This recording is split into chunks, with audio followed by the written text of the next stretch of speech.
disappearance turned abruptly from a missing persons case into a criminal investigation.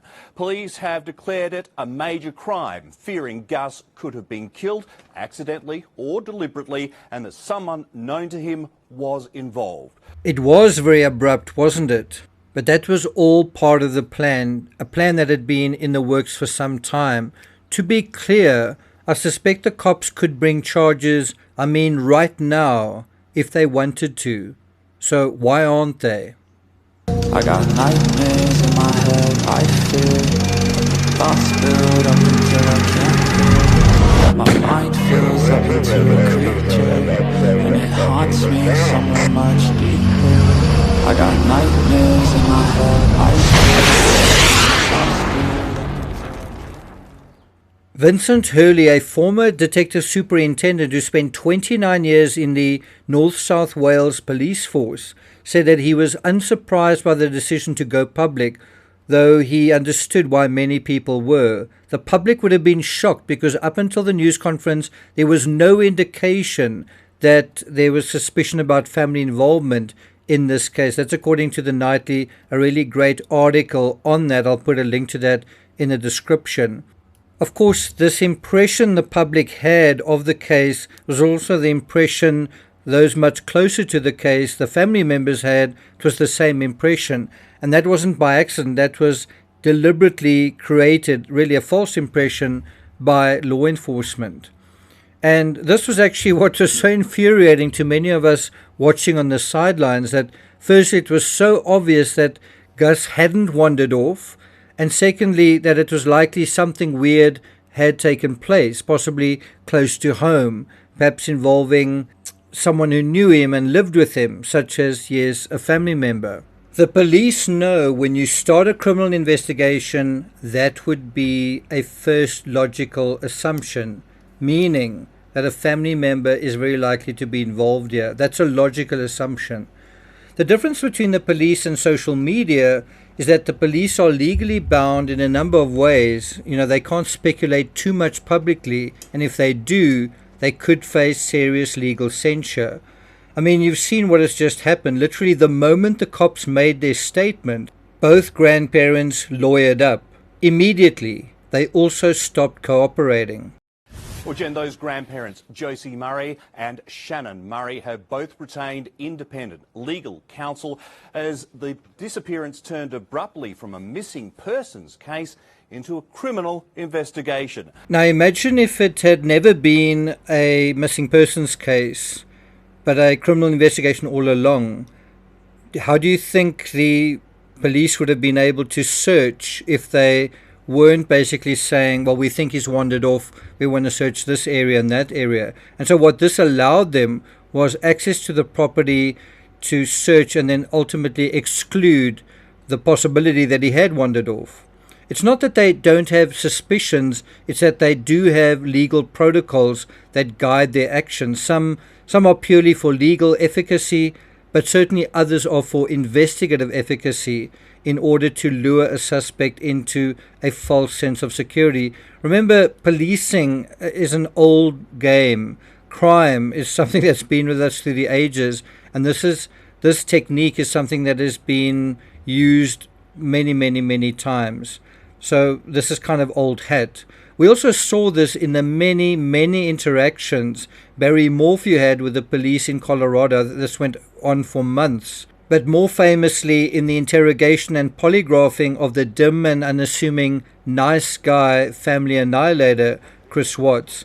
In that case, the cops correctly read their suspect as someone who tried very hard to please. And so Chris Watts tried to please by allowing himself to be questioned for hours on end, even when his phone was blowing up with a friend advising him to lawyer up. In that case, FBI agent Graham Coder did a commendable job. Now, there's a saying, it takes a thief to catch a thief. And so the cops have to be a little cryptic, a little subtle.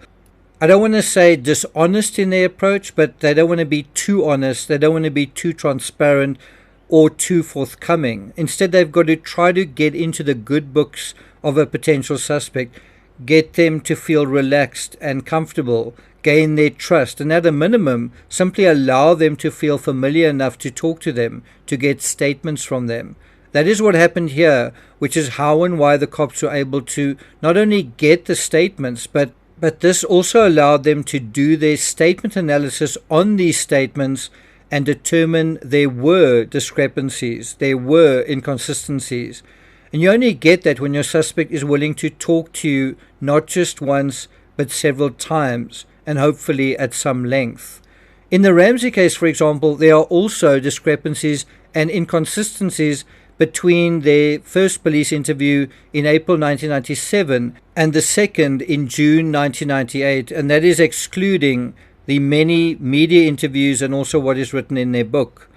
And remember, it's not just discrepancies and inconsistencies between one person being interviewed, it could be two.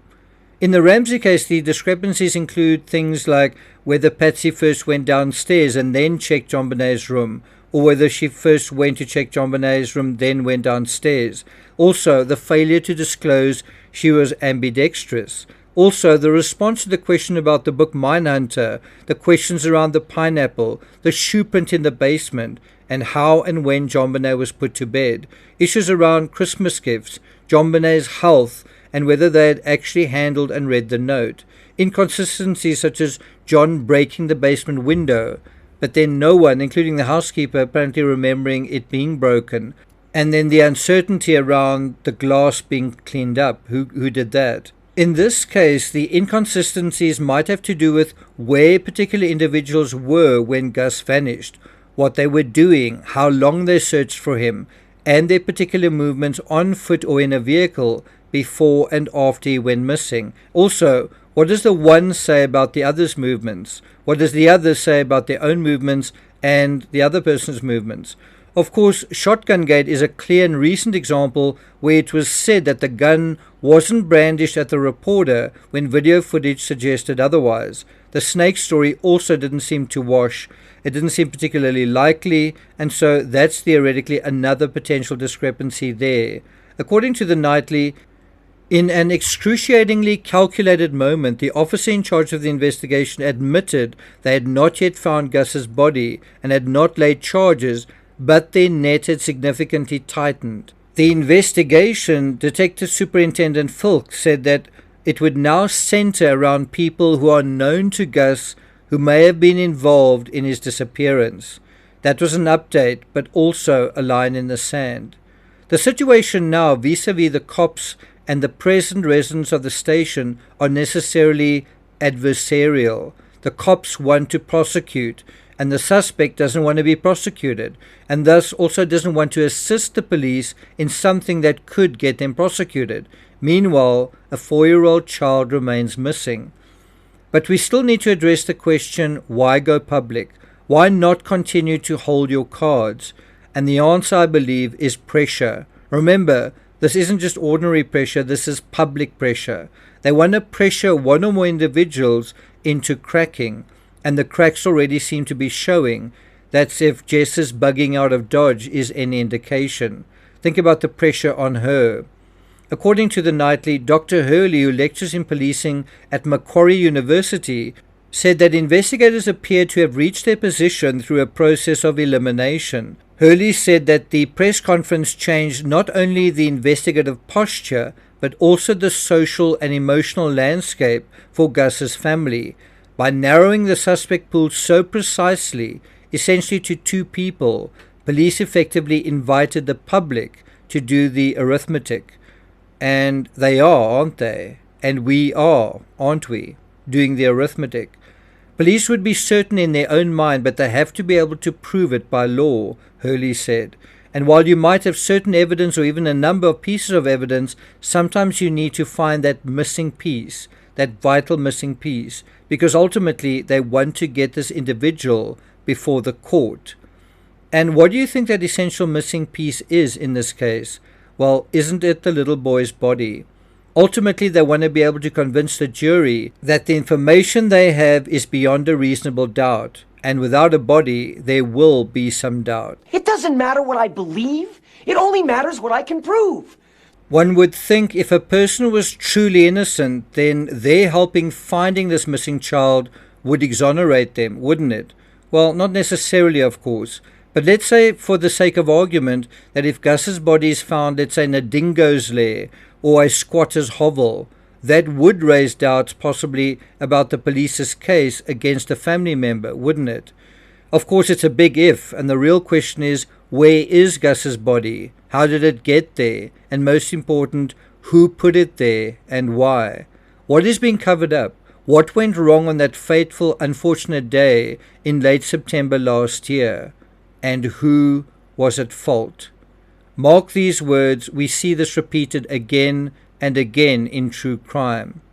For all that is secret will eventually be brought into the open, and everything that is concealed will be brought to light and made known to all. I'm not going to take it further than that. Thank you for listening, and I'll see you guys next time.